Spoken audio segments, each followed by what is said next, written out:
Happy Friday, everyone. Today's topics: Black Hat SEO, opinion sculpting, and viral backlinks. Today's guest is Peter van der Graaf, backlink expert of I.O. Today's topics: Black Hat SEO, opinion sculpting, and viral backlinks.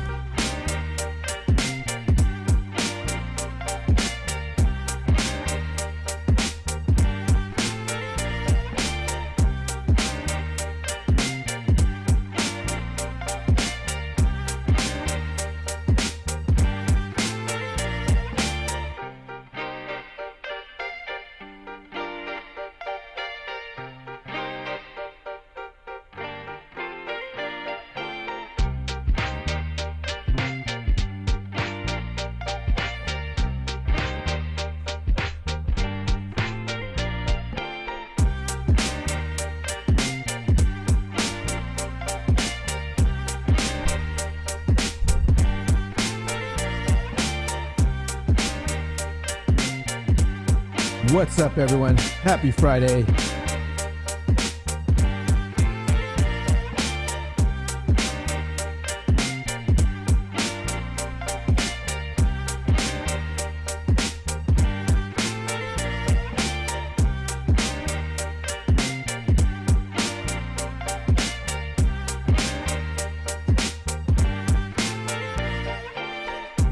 Today's topics: Black Hat SEO, opinion sculpting, and viral backlinks.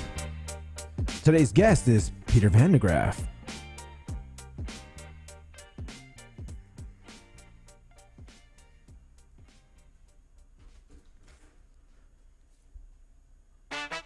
Don't be shy, y'all. Say hi. Peter, I see you. Hello. How are you doing? Can you hear me okay, Peter? Yes, I can. Okay. All right, I can hear you just fine. All right, so we're about 8 minutes before we actually start, and I actually do a few video clips in the beginning. And then so I'll introduce you in about maybe a little 5 minutes after 12 my time. So like 5 minutes, like on 12:05 my time. All right. What's up, everyone? Happy Friday. Don't be shy. Say hi. I see a few of you out there. Today's topics: Black Hat SEO, opinion sculpting, and viral backlinks.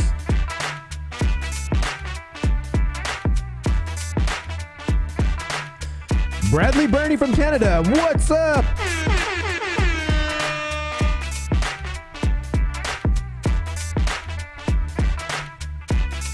Char Lennon, happy Friday.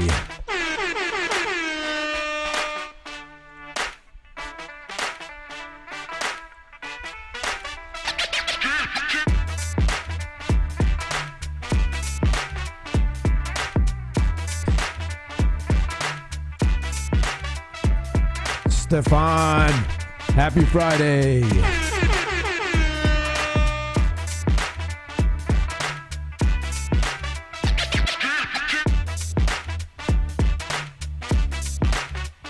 Ernesto, what's up, my man?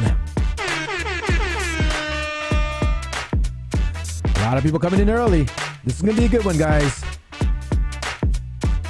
Today's topics: Black Hat SEO, opinion sculpting, and viral backlinks.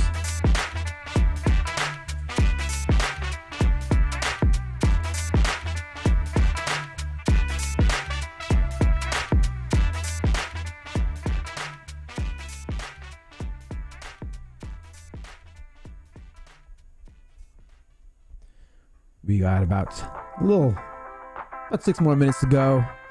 Have everyone trickle in, listen to some jams.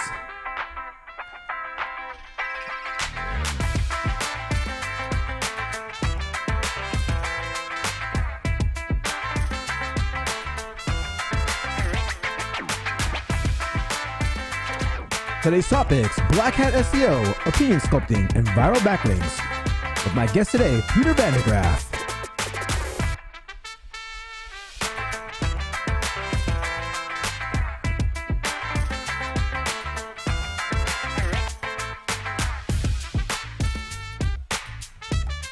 Don't be shy, guys. Happy Friday. I know some of you guys are drinking beers already. Let me know what beer you're drinking. Right now, it's a little too early for me, so I'm drinking a little bubbly. This is like some, okay, there it goes. Bubbly, sparkling water.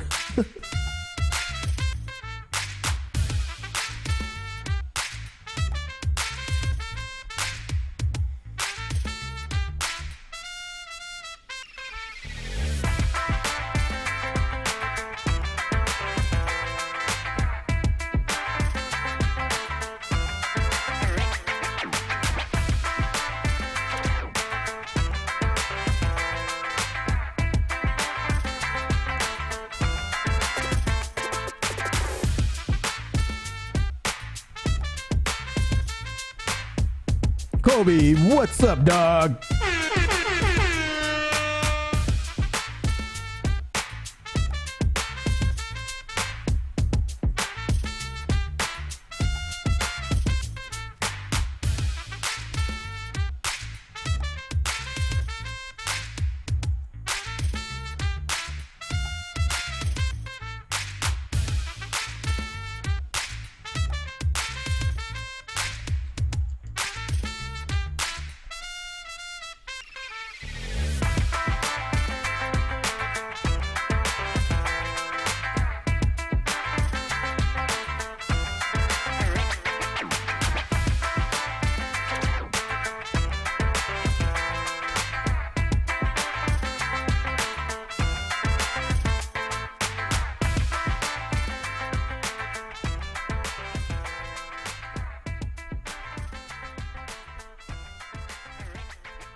Today's topics: Black Hat SEO, opinion sculpting, and viral backlinks with my guest, Peter van der Graaf.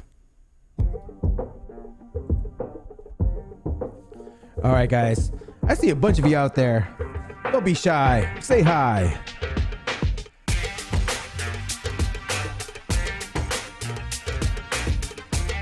Be sure to get your questions ready. I will answer them in the order that they are received.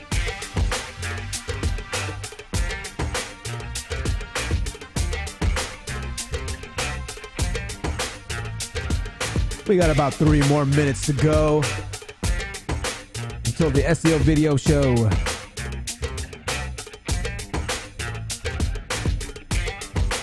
Peter, what time is it where you're at right now? 9 in the evening. 9 in the evening. Thank you. Thank you for coming so late. No problem. I have a couple of American clients as well. Oh, okay. But not okay. on a Friday. All right. Don't be shy, guys. Say hi. And let me know where you're from. What time is it at your place?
Today's topics: Black Hat SEO, opinion sculpting, and viral backlinks with my guest today, Peter van der Graaf. All right, guys, we got about 1 more minute to go. Anastasia, hello from Portland.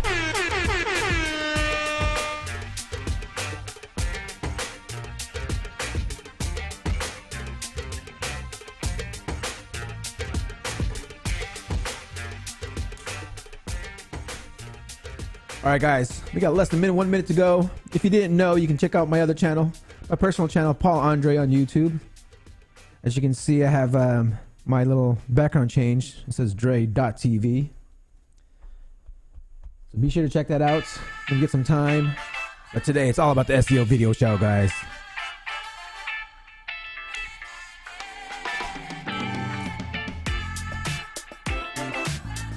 We got 30 seconds to go.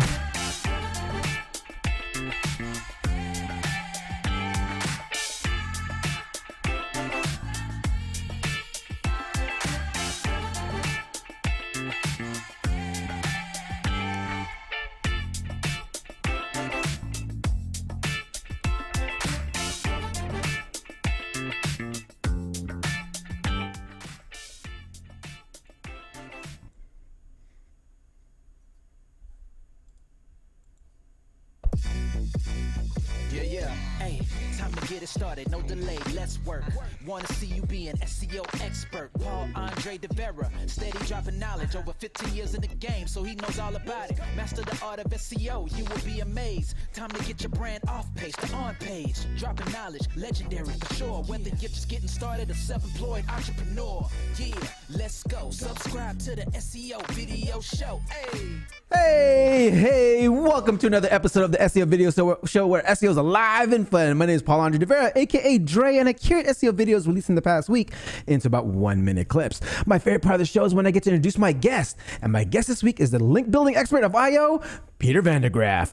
Before we get started, let's say what's up to everyone in chat. I see Anastasia, Kobe, Bradley, Ernesto, Stefan, Shar. Hello, please don't forget to like, subscribe, and hit that notification bell. And Brian, what's up?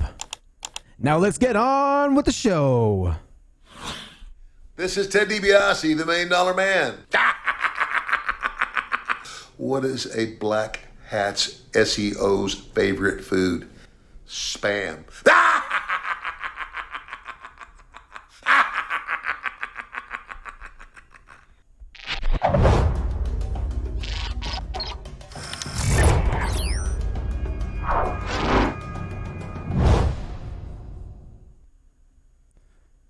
All right, guys, the November 2021 core update is now rolling out live. As in typical fashion with these updates, it's typical when these updates take about 2 weeks to fully roll out. So be sure to keep a close eye on your rankings and don't make any sudden changes until everything settles. Lily Ray was on Stephan Spencer's channel this week, and she mentions how she prioritizes technical SEO tasks. Let's check it out. When it comes to prioritizing technical issues, I like to look more so for things that are relatively easy to fix but have a big impact. So maybe it's something like, the canonical tag is not set up correctly on your category pages or on your product pages, and it's one thing that's broken that's affecting thousands of pages simultaneously. So that one fix is going to have a really big impact.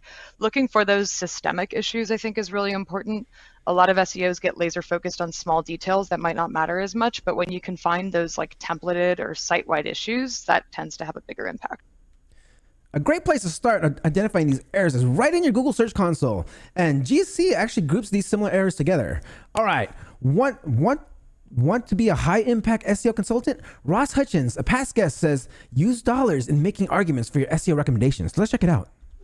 You can also make arguments in terms of change in traffic value increase. So that's another recommendation as well. Is if you're trying to create a heavy lift, you should make that argument in terms of bottom line impact for that company. Instead of just saying, change these 404s, you could say, make this change on this calculator to move it further above the fold, lower the time to value. We believe this will incrementally increase the traffic value for this page by 100,000 per month. Obviously, the argument of spending 2,000 to make that change is very easy to make when you're putting in those terms or words and using evidence of other people ranking well that do those same things or other changes you've made that have made those same impacts will help kind of push that through and make the change that you want for those search results. Consultant or in-house SEO, tying dollars to recommendations and organic clicks is always a good idea to show value of your work. If you want to get the additional SEO budget, this is a must. There are 3 people I think of when it comes to semantic SEO: Dixon Jones, Bill Slawski, and Corey Gruber. Let's check out Corey's definition of semantic SEO on the CaliCube channel. Semantic SEO includes the meaning, not just the strings or any kind of shape or any kind of the basic information retrieval. For instance, within a lexical search engine, by saying lexical search engine, I mean a kind of search engine that actually does the stemming or lemmatization or a couple of things, but actually it doesn't understand what we actually mean. So between the main difference between a lexical search engine and also the semantic search engine is that they process the queries in a different methodology. They actually expand the queries with seams, in other words, the meaning, and then actually they give a kind of order these queries, then they generate the questions, and they start to actually effect extraction from the open web so that they can actually match the best possible documents. Corey always drops knowledge bombs on SEO shows. Be sure to watch his episode on the SEO video show. I believe his episode had the most viewers I had live, so check that out. Check that one out. Does social sharing help target pages to rank on the SERPs? Kyle Roof shares his thoughts. Let's check it out.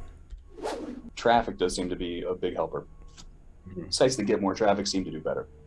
Yeah. And so any which way you can get traffic to a site I think is a good idea. Obviously, I try to make that legitimate traffic rather than bots. But if you're doing, say, social media outreach, you're probably targeting people within that interest group. And in doing so, you're probably getting people that are coming to your site. Now, what's interesting about that is that might be a great kind of indicator that your site blows. You know, like if you're advertising to these people that should love this site and they get there and they hate it, now we might need to reevaluate what we're doing.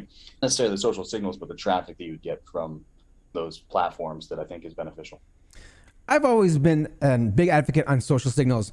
Ranking factor or not, social sharing is by authoritative personas has been my secret ingredient in my own SEO ranking recipes. Speaking of personas, my guest today is no strangers in building authoritative sites and personas, which brings me to my favorite part of the show. Please ask your questions and I'll address them in the order that they receive. Don't forget to like, subscribe, and get that notification bell while I get things ready here.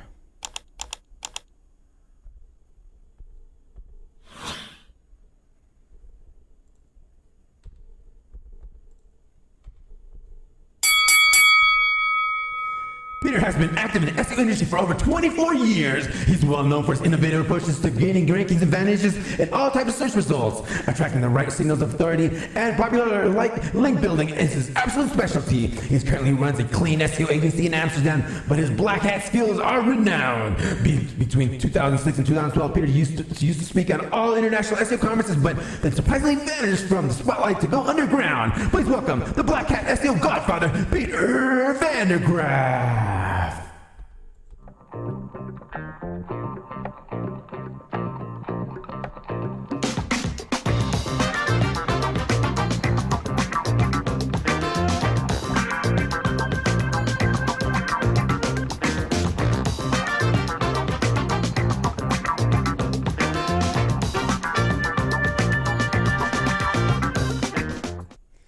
Peter, my man, welcome to the show. Good afternoon, Dre. Great to be on the show. Yes. Welcome. All right, Peter. I want some. Your soundboards are great. I want one of those. Oh man, I'll show you later on. But this is all about you today. So I want to go ahead and ask the first question that I ask all my SEO professionals that come on here. In 1 minute, tell us how Peter ranks on the first page of Google. Oh, if I want to do it from now with a new website, it's just CTR. That's the short answer. If I really build something, then I do everything, but mainly link building, of course. Love it. First knowledge bomb. All right. Okay, we see Tomisian. What's up? Hello. Okay, I want to rewind this real quick. Let me go ahead and rewind this. Peter, take us all the way back, 24 years ago. How'd you first get into SEO? Okay, so I started in SEO as a website builder. There was this great browser called Mosaic, and you had like a limited amount of pixels in there, and all these clients want to rank on Lycos, Alta Vista, Hotbot, and all these other engines that used to exist in 1996. So it was a while ago. Uh-huh. And they want my services, so I started out doing that. But shortly after that, I became an affiliate first, and mainly for casinos, for 888 and Party Poker that were around very early. Oh, yeah. And then, for a lot of financial services and things like that. So I made a lot of money from people loaning money and things like that. So I started doing that. Love it. Okay, so you started an affiliate. So like, okay, you started doing all that stuff, but how did you actually learn it? The hard part is there was nothing. So there were some preliminary fora, so things that were one of the first fora around on the internet. And I met guys like Danny Sullivan on there, Dave Naylor, all these guys that were back there in ancient history at least. So I met those guys around there, and we often emailed. It's like email was the thing back then. Love it. So through connections, right? Just making like those networking and making connections was able to like help you get to learn stuff. Love it. So you guys be sure to connect with people. Even email till this day still works, guys. All right. So like, what are the resources were you doing? I mean, were you in any other forums? Were you like anything else, or were you just like testing your own things? There was so little. There was nothing there. That's the problem. I was too early. I had to invent it all myself. We had to invent it all ourselves. We had to create all these tools. Like Dixon Jones was quite early in with his toys, but we created our own tools. Paul Madden was one of those tool makers. Oh, got it. Okay. So even back then, like so you said you're talking like Lycos and those other web search engines back in the days. Like, how would you actually rank for those back then? Is it the same as we do here in Google, or was it a little bit different? No, it's mainly keyword stuffing. You needed to add a lot of the keywords and the same keyword all the time, and you needed all the spelling errors in there as well. Instead of just the search engine understanding what the text was about, you needed to stuff all the variations of every keyword in there. Oh man, even that was the main thing. Love it. Okay, so since we're talking already about Black Hat back then, stuffing, I want you to give us a little history lesson on Black Hat, and even like how in the early days of Google and stuff like how what's used to work back then and what doesn't work now. Maybe with things that work back then that is still working now. Can you like give us like a little history timeline of Black Hat SEO? Okay, the good thing is that almost everything still works. You just need some nuance, a flip to it, and you need to flip it to something new. But one of the things that I still love is with link building, I can get my links from anywhere, and I can even launder them through intermediate websites. So one of the things that used to be great in 2006 and still works great is having one enormous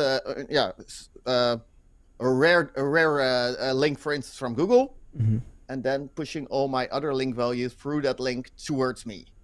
So making a page that is normally either doesn't exist or is deeper within a website, but it links to me. Anyway, I will push that with all other links that I can get. So that's still something that works a lot. Love it. Okay, so that works then. Like, what's something that maybe that doesn't work nowadays that used to help you rank back in the days? So the keyword stuffing doesn't work, but I don't use a lot of things that don't work anymore. Maybe cloaking has become harder. Okay. Got it. We already got our first cloaking was one of the magic ingredients at one time. And cloaking is basically when you like kind of like do a switch, right? This visitor is probably a bot, and I'm going to show it something else. Then I show my regular visitors. Got it. All right. We got a first question here from Stephan. Hi, Peter. Do you use GSA and how?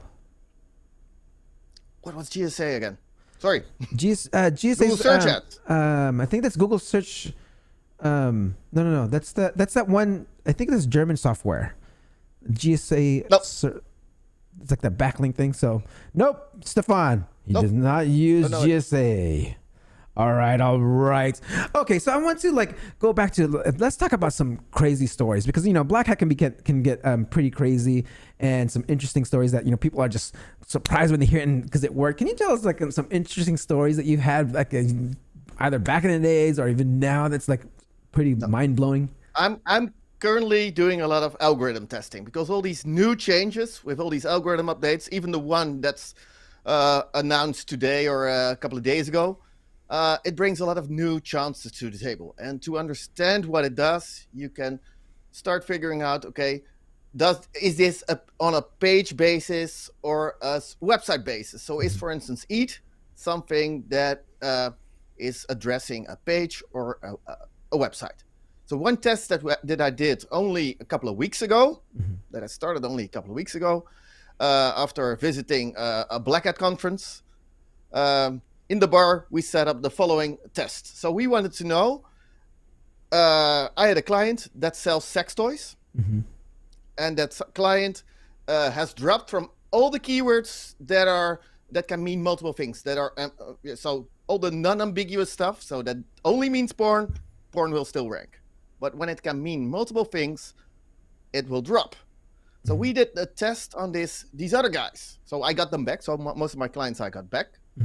But one of the tests that we currently did is we tried to figure a women's magazine. So there was this women's magazine that had something with a lot of erotic terminology and even slightly weird imagery on the page. And it had a page that currently ranked number 1. So we wanted to know, okay, that page is clean. The current one that ranks is clean. Can we switch it by giving one page in her website more link value? Make it switch the page, so make the negative one with more erotic terminology, etc. Rank better, be the first of her website. And what would then happen? Would it then not bring that page to the top because it is marked as inappropriate? Or would it drop the entire website because the first result from that website is deemed inappropriate? Okay, what do you think? What happened? It stayed. It didn't drop. So you think the original page that was decent still stayed there? Yeah. No, the entire site dropped out. Oh man. So we gave the right page that we wanted to rank more link value externally. We made it outrank the other one, and by doing so, the entire website, its first page, was just filtered out in a way there where this new EAT update says, okay, when things can mean multiple things and the intent is not only porn, then don't give any porn. Oh man. All right. So speaking of that conference, I actually saw your presentation. Great presentation, by the way. And you're talking about opinion sculpting. For the audience out here, can you explain what the concept of opinion sculpting? So the main thing is people to put too much trust in search results. They don't take into account that it's just a calculation, an algorithm that does some calculation and doesn't have any opinion on any sort of truth. And making money from search is probably better done when you can change the world than when you can sell a product. So I worked for all these Shell, BP, Gazprom oil companies, but later for animal rights lobby, for defense contractors, etc. And I made sure the right truth ended up very high. So for instance, if they bribed a Congress member, then it went down. If they did something good and people wanted to figure out, okay, what do I think about COVID? Should I get my vaccine? Then we could make the right truth end up higher. So either the things where it says, okay, only take the Pfizer vaccine, or no, you can use all these other alternatives as well. So yeah, we make sure the right stuff ends up higher, but it's not our website. It's on the websites that are already ranking. We just resculpt them a bit. We make them rank in a different order. Got it. So how are you actually doing that then? So 90% of the ingredient is then on a longer term, it's link value. But I only need the link value to do that work for a couple of months, because a lot of topics are interesting for a couple of months and then they drop or they are not interesting anymore, etc. If I need it to change almost instantly, CTR is probably a better ingredient. Got it. All right, so let's talk about this a little bit. So link value, what's your definition of link value? Okay, so the type of link value that I need for opinion sculpting is the one that I have a lot of control over. Okay. So we started, for instance, for the 2012 US elections, I did a lot of work. So I've done it a while ago. But the main thing there was we started hoarding all this control over the internet. We started creating all these new personalities that became Wikipedia moderators. We started buying up all these domains. We started becoming a moderator and a contributor to all these platforms. We really made sure we had a lot of layered link approaches. So we had all these domains that we really owned, and we built them up with actual link value. And building that gave us the last touch point that we could, for instance, block from the Majestic bot or other bots where you can reverse engineer what we've done. So we build link value to these intermediate websites, and those last touch points would then link, for instance, to a CNN article that we wanted to push. Damn! Wow, so you're actually just getting all these editors on, like you said, Wikipedia, and so like, how are we doing that? Were you just like applying for it, or you knew some people? We had $20 million. We had $20 million dollars in budget at least. Oh. But we had to spend it in 4 years. Yeah, got it. All right. So another thing that you brought into the conversation here is that we haven't really touched upon the show is CTR. Like you mentioned like CTR. So I'm guessing that you're manipulating CTR because you said like, yeah, let's give it some CTR. So what is your CTR method? So the logical one is you click a search result, you interact with a website, and then you give a sign to Google, okay, this website gets more interactive visitors than a regular website, and it gets it from Google search results. So that's the clearest one. But even visitors that didn't come from Google can be measured by Google because it has a lot of, for instance, Chrome users that it can get data off. I don't know if it's going to use Google Analytics data anytime in the future, but at the moment, the Chrome users are very heavily interesting to me because those are measured all the way through. So Google can double check, is this natural behavior all the way through? God, you're dropping all these knowledge bombs already. Okay, so if natural or not, like, so are you doing it naturally? Are you like, using like the micro workers or using bots or your custom programs? Yeah, but it's so unnatural.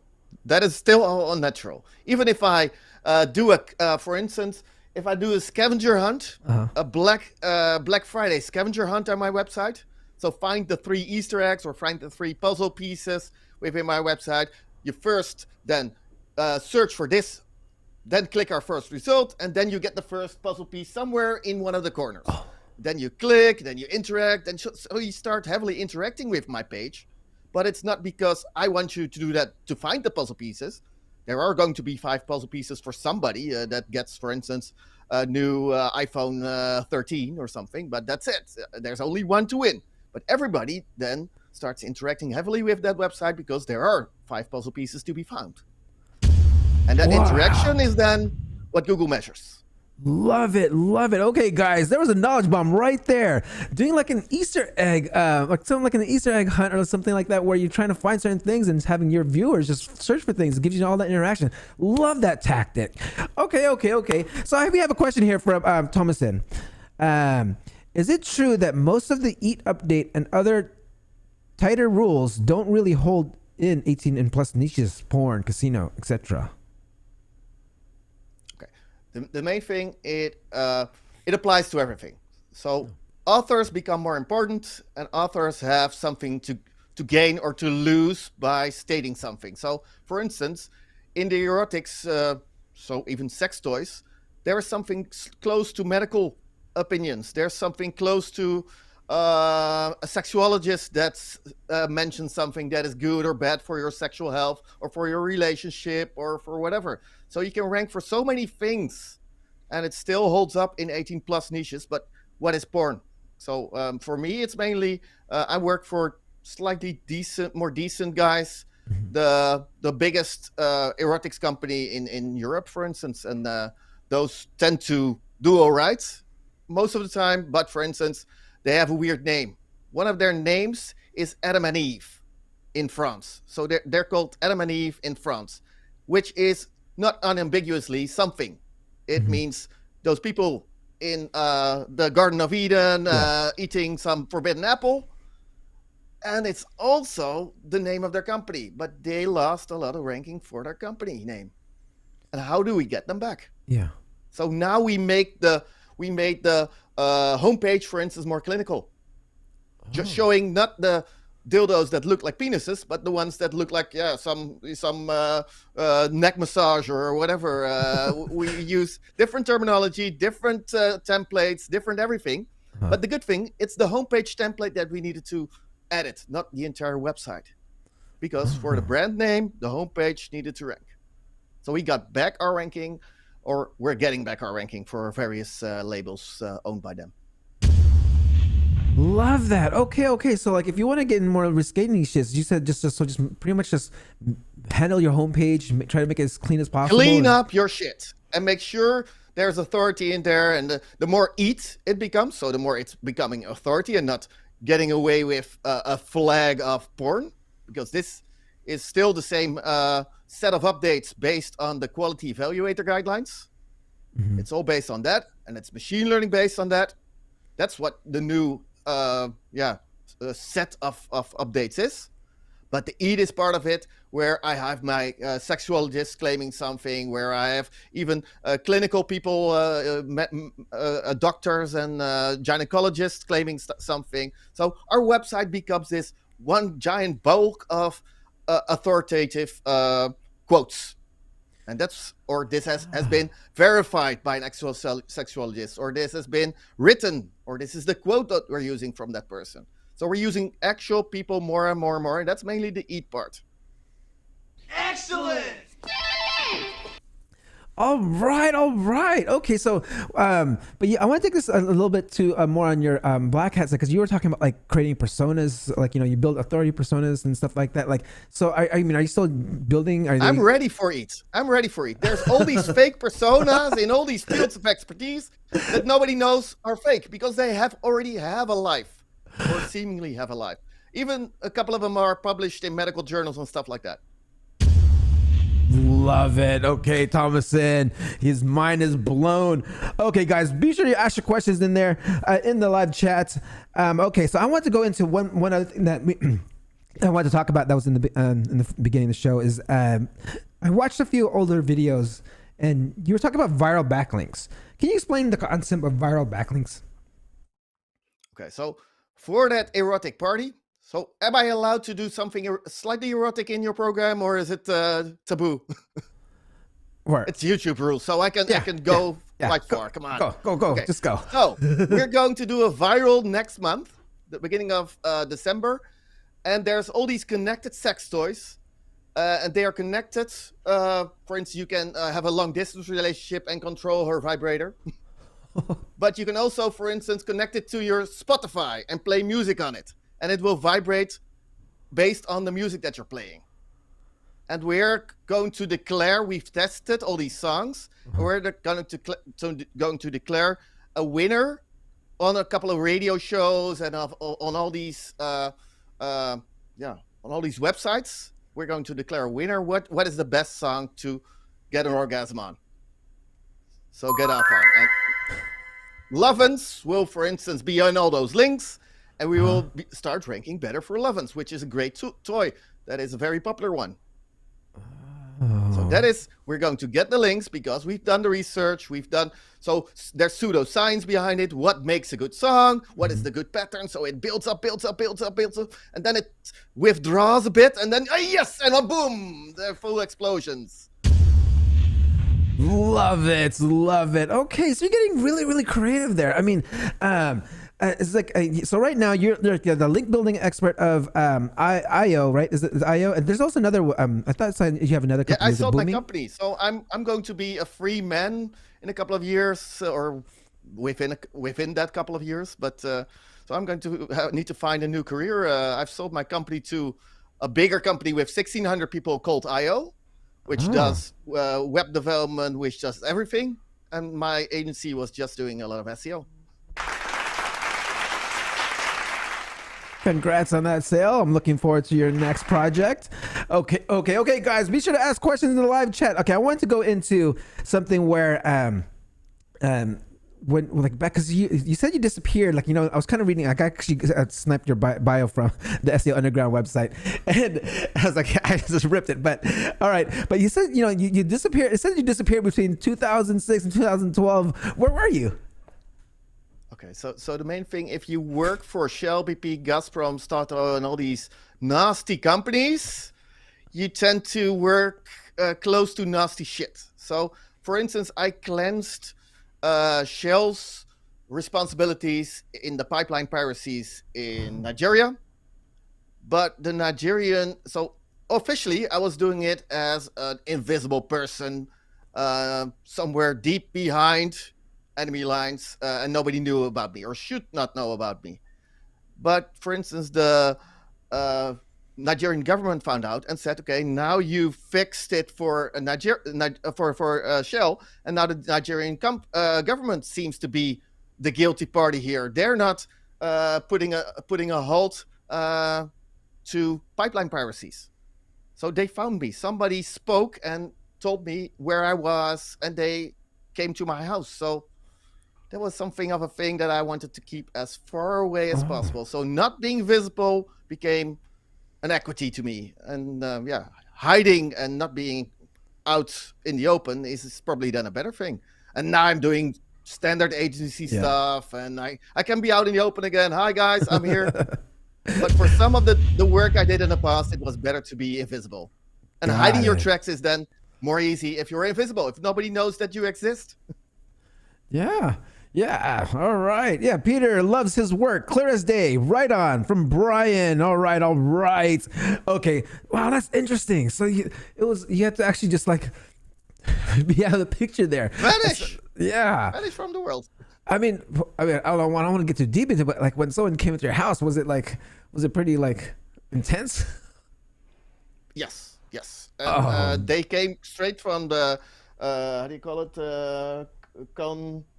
What's not the? Where does the ambassador reside? The embassy. Embassy and things like that. The consulate.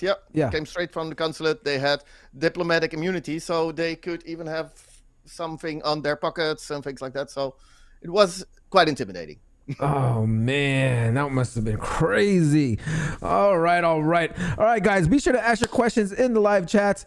All right, so I wanted to go ahead and even ask a question that I always ask, a question that I've always asked all my professionals here also is like, if someone wanted to get into the SEO game, wanted to become an SEO professional, what would your advice be to that person? Start getting your hands dirty. Start doing a lot of websites yourself, and even more than one, because you want to fool around with a couple of them, and maybe one money machine, but the rest should also become sort of expendable or something that you fool around with and try a lot with. Got it. All right. I mean, is there what are some tests that you would like recommend to people to start doing? Like, even like you said, get their hands dirty, like just what? I'm doing them in all types of fields, but I'm trying to.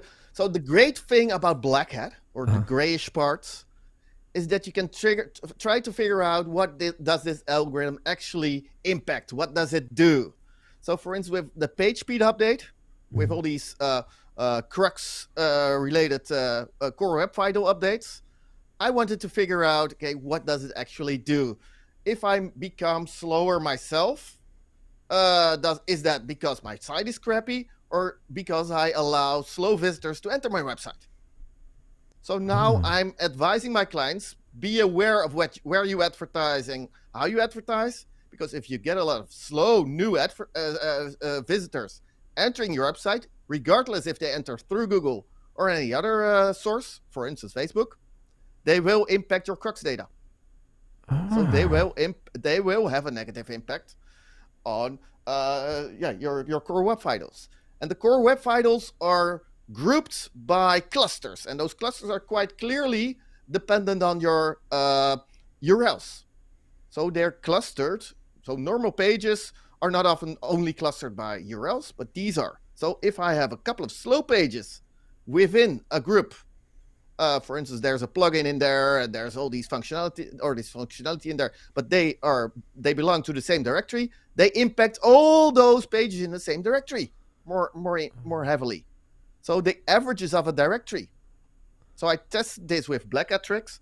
I gave a lot of slow visitors to my competitors, which then showed that they got. So I tried it on my own website first. I saw the green becoming orange and then becoming red for a lot of pages. And then I started testing it a lot. And then I gave slow visitors to my competitors to see would they drop. And yes, they did. And especially the pages in the same group. So if they had a crappy programming style on one of the pages, I would give that page more of those visitors, because the percentage of the entire directory then would draw down the average speed of all pages in that group. And even his money makers were in the same directory. Wow. I would never thought that sending slow visitors, like you're saying, like people like have like from people visiting the site from like dial-ups, they still have like really slow connections.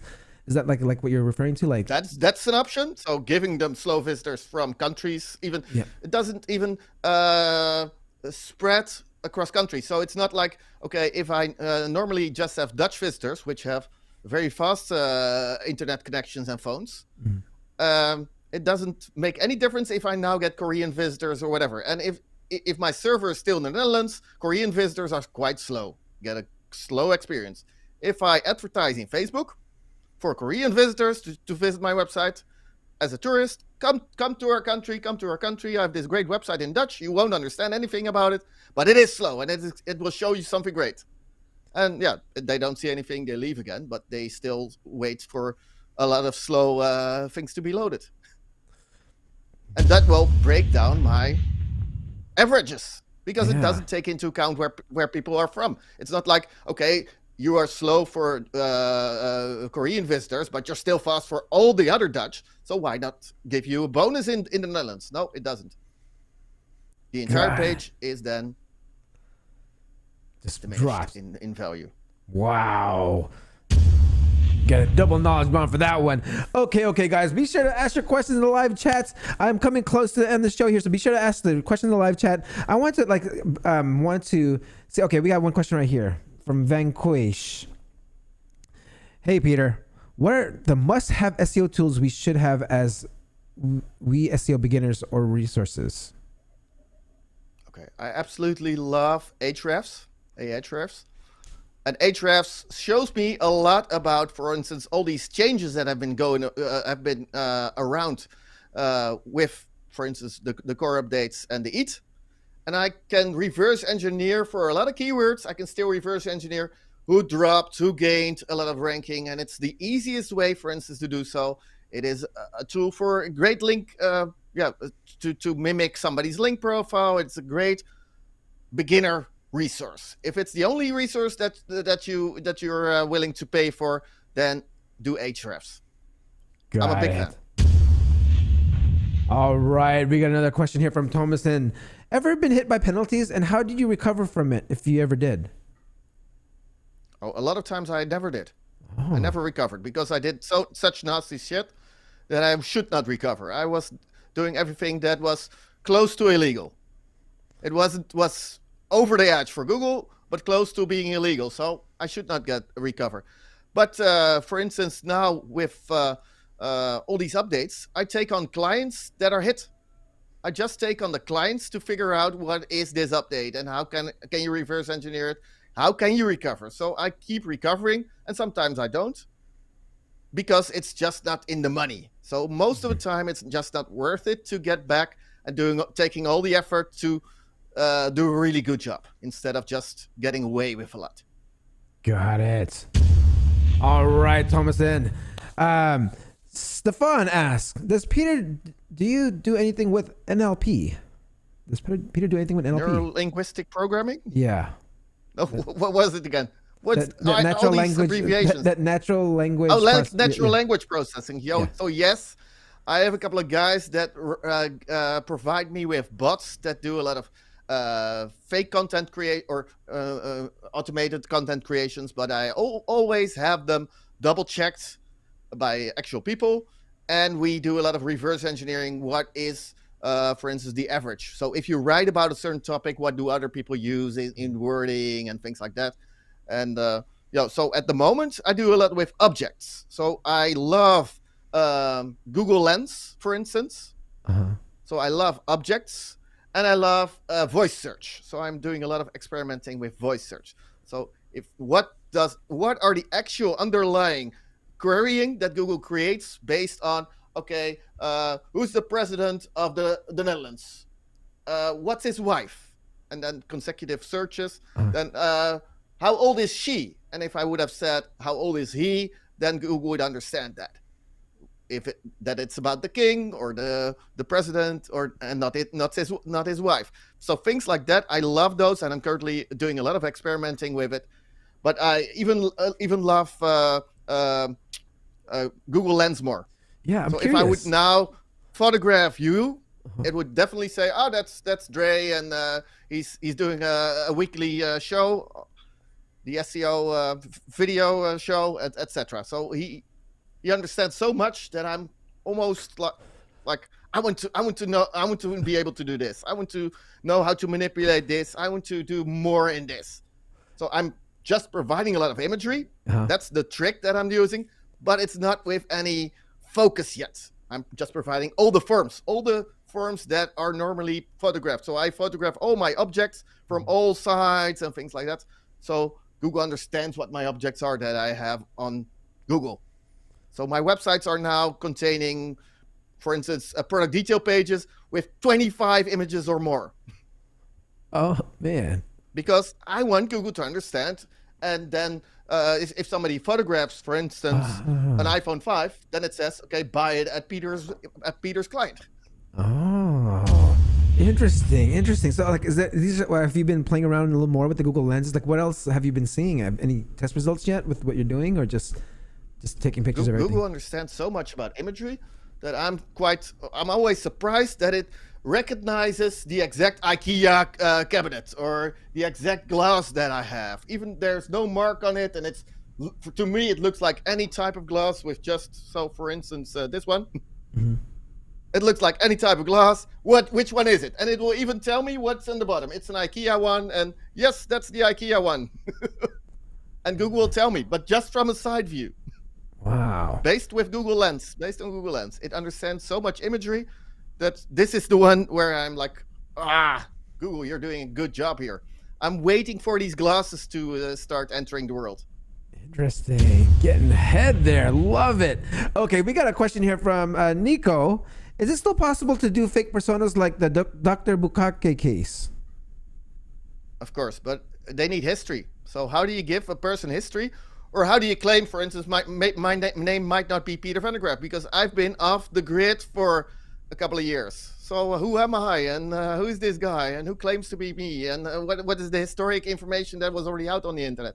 So if you create somebody, really take an effort in building them over years instead of months. So if you know that you're going to need them in the future, start building them right now and start giving them actual roles across the internet. Love it. I mean, so what are some quick tips on building personas? Yeah. So step one is merging two images of two people will make a unique new person. Okay. So if you morph them into each other, so Photoshop is a great toy. And if you want to create a new person, they also need a lot of imagery. So either have actual images morphed into each other, and hopefully that is the same person that you can use from various angles, and you can have various images of. But the hard part will be video. But the hard part is video right now. I've seen so many deepfakes that this will become easier and easier and easier in the future. Whatever person I want to become can have video, can have all these things online. But I want to build them up. I want them to give them email addresses. I want to give them accounts for everything. I want to have them interact with everybody else. I want them to have a LinkedIn profile and even match with a lot of interesting people and befriend everybody, even though they don't exist. So in some cases, I even pay others that don't know this guy. Yeah, we used to have drinks, and you don't remember and things like that. And so some other guy that I bribed will say, yeah, he was there. Okay, then he was there. Probably I was drunk, so he could have been there. So I say, hi, yeah, it was great as well. So I give them communications where one of the person is at least bribed to introduce somebody and make them an actual person with actual interactions or supposed interactions offline. Love it. All right, all these outside of the box thinking of, man, love these tips. Okay, we have one here from one more from Thomason. How do you defend yourself against black hat tricks? Fight fire with fire? Reverse engineering is hard. Or I always get the lazy black hats that try to combat my clients. So they're too lazy. They don't hide their tracks. So I can even retrace what they've done, and in some cases I hack them or whatever. But I become too vigilant. I become too much of a. I want to make sure they never do it again. I don't want them to be caught by Google. I want them to be caught by real people. Oh man, don't mess with Peter. All right. Okay, guys. Otherwise, they do it again. Yeah. Love it. Okay, Peter, I want to say, okay, I don't see any more questions. If you want to ask more questions, but before we let any more questions come in, I want to any new projects that you're working on, how can people get a hold of you? Please let us know. My email address is peter@booming.nl, and it's going to be for a while, but I don't have a new official business name yet, so I need to figure out if I can buy Booming from IO or whatever the name. To keep my email addresses. I don't know yet, guys. But I'm going to be speaking at more conferences because I'm going to have a lot of time on my hand. Love it. All right, guys. I didn't see anyone sneak in any other questions in here. So, but can you please hold on really quick while I sign off real quick? Yeah, no problem. All right. All right, guys. That concludes another episode of the SEO Video Show. Please don't forget to like, subscribe, and hit that notification bell. And I will see you next week. Peace out.